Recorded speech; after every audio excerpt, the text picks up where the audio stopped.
Hello friends, welcome back to the study hacks. तो आज का जो हमारा टॉपिक है that is active transport and passive transport. और हम इसको देखेंगे कि कहाँ पर ये और कैसे वर्क करता है, और higher concentration to lower concentration and lower concentration to higher concentration कैसे होता है विद इन ट्रिक, और समझ जाएंगे आप तुरंत, है ना। तो ये रहा एक्टिव ट्रांसपोर्ट। एक्टिव ट्रांसपोर्ट किस टाइप का ट्रांसपोर्ट होता है? जिसमें जो सब्सटेंस का मूवमेंट होता है that is from lower concentration to higher concentration, lower concentration to higher concentration. और इसमें एटीपी की नीड होती है। अगर इन दोनों को कंबाइन करके देखें ना, तो आप ऐसे समझिए कि अगर कोई चीज नीचे से ऊपर जानी है, यहाँ पर देखिएगा, इस चीज को नोटिस करिएगा, lower concentration to higher concentration. मतलब अगर लोअर से किसी चीज को ऊपर जाना पड़ेगा, अगर जैसे समझिए जैसे पानी है, पानी की पाइप है, टंकी की पाइप है, अगर उसके पानी को ऊपर भेजना है तो उसको एनर्जी की रिक्वायरमेंट होगी। लेकिन अगर ऊपर से नीचे आना है तो उसको एनर्जी की रिक्वायरमेंट नहीं होगी। तो नीचे से ऊपर जाने पर एनर्जी की रिक्वायरमेंट होती है, that is the active transport, है ना। तो requires energy ATP and move substance from low concentration to higher concentration against the gradient. Gradient का मतलब होता है कि मतलब ऊंचाई पे, ऐसे कि नीचे से ऊपर की तरफ। And how it works, use the special protein pumps in the membrane, और the cells uses the ATP energy to move the substances, है ना। तो ये एनर्जी का यूज करती हैं, किसका? एटीपी, जो जनरेट होती है माइटोकॉन्ड्रिया के द्वारा, एडेनोसिन ट्राइफॉस्फेट। फिर आता है इसके एग्जांपल देखने को मिलते हैं, sodium potassium pump, very important in the nerve cell. मतलब सोडियम एंड पोटेशियम देखने को मिलता है हमारी बॉडी में, जिनका मूवमेंट होता है, जिससे हमारी बॉडी में जो है एनर्जी बनी रहती है।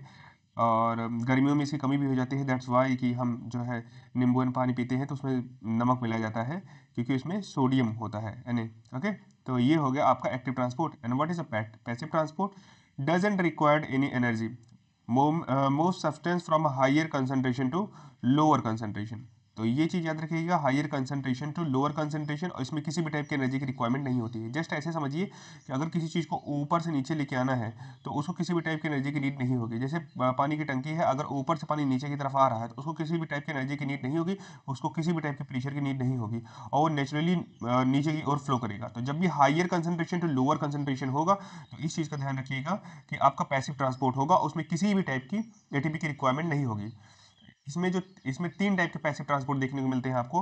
First is a simple transport, sorry simple diffusion, second is osmosis, and third is facilitated facilitated diffusion. तो ये सिंपल जो डिफ्यूजन है आपका, है ना, तो इसमें जो मॉलिक्यूल्स होंगे वो डायरेक्टली पास होंगे, कहाँ से? मेम्ब्रेन के थ्रू। और जो ऑस्मोसिस है, ऑस्मोसिस, इसमें जो मूवमेंट ऑफ वाटर होगा only through the semi permeable membrane. Semi permeable membrane क्या होती है?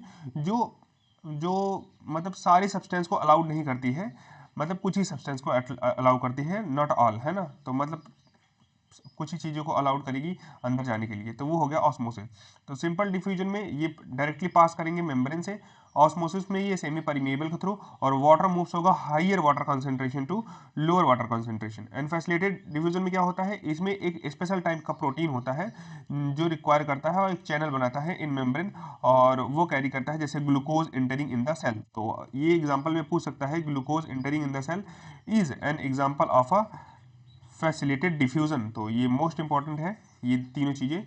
तो एक बार फिर से गो थ्रू होते हैं कैसे क्या चीज़ें हैं। एक्टिव ट्रांसपोर्ट में क्या होगा? आपको एटीपी की रिक्वायरमेंट होगी, सब्सटेंस जो है lower concentration to higher concentration जाएगा, मतलब लो नीचे से ऊपर की तरफ जाएगा, तो एटीपी की नीड होगी, और वो होगा एक्टिव ट्रांसपोर्ट।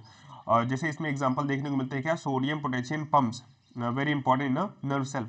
फिर आता है पैसिव ट्रांसपोर्ट। पैसिव ट्रांसपोर्ट में क्या होगा आपका? नॉट रिक्वायर्ड एनर्जी, किसी भी टाइप की एनर्जी की रिक्वायरमेंट नहीं होगी, और जो सब्सटेंस होगा higher concentration to lower concentration की ओर मूव करेगा।